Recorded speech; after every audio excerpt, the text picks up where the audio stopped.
ED के मुताबिक अब तक की गई जांच में आईपीएसी द्वारा वित्तीय अनियमितताओं और मनी लॉन्ड्रिंग के विभिन्न तरीकों के कई उदाहरण सामने आए हैं।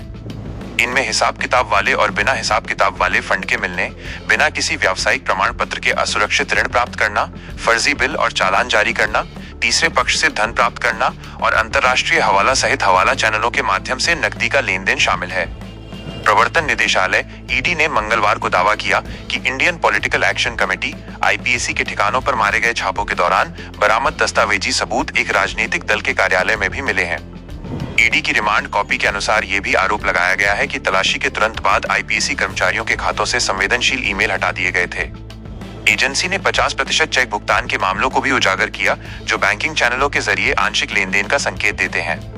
इससे पहले दिल्ली की एक अदालत ने कथित कोयला तस्करी मामले से जुड़ी मनी लॉन्ड्रिंग जांच के संबंध में आईपीएसी के निदेशक विनेश चंदेल को 10 दिनों के लिए प्रवर्तन निदेशालय ईडी की हिरासत में भेज दिया।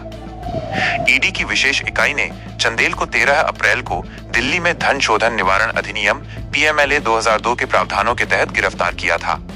वो आईपीएसी के संस्थापक, निदेशक और 33% शेयरधारक हैं।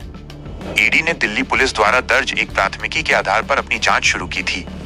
एजेंसी के अनुसार अब तक की जांच में कंपनी से जुड़ी वित्तीय अनियमितताओं और मनी लॉन्ड्रिंग के विभिन्न तरीकों के कई मामले सामने आए हैं।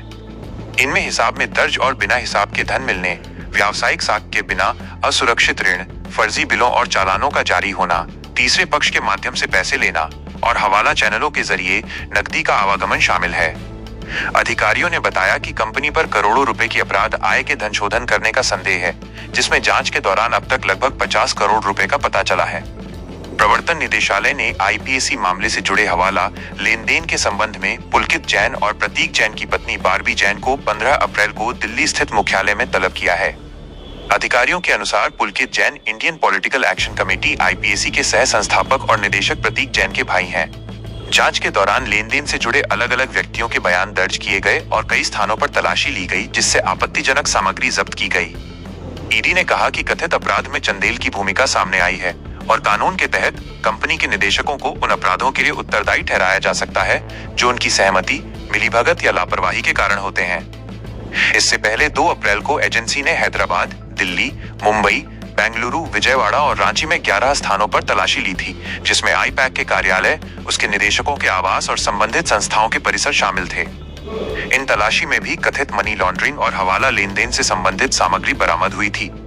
आईपीएसी के सह संस्थापक विनेश चंदेल की गिरफ्तारी पर टीएमसी सांसद डेरेक ओब्रायन ने कहा, हम विनेश चंदेल की तत्काल और बिना शर्त रिहाई की मांग करते हैं। हम मांग करते हैं कि स्थिति की गंभीरता को देखते हुए केंद्रीय एजेंसियों को बंगाल से वापस बुलाया जाए। चलिए उस संगठन की बात करते हैं जिसने कल रात अपना नया नाम घोषित किया है। यह संगठन पहले ईडी के नाम से जाना जाता था। अब उन्होंने अपना नाम बदलकर अत्यंत हताश रख लिया है। टीएमसी नेता ने कहा, मतदान से 10 दिन पहले की कार्रवाई कानून प्रवर्तन नहीं है, बल्कि चुनावी धांधली है।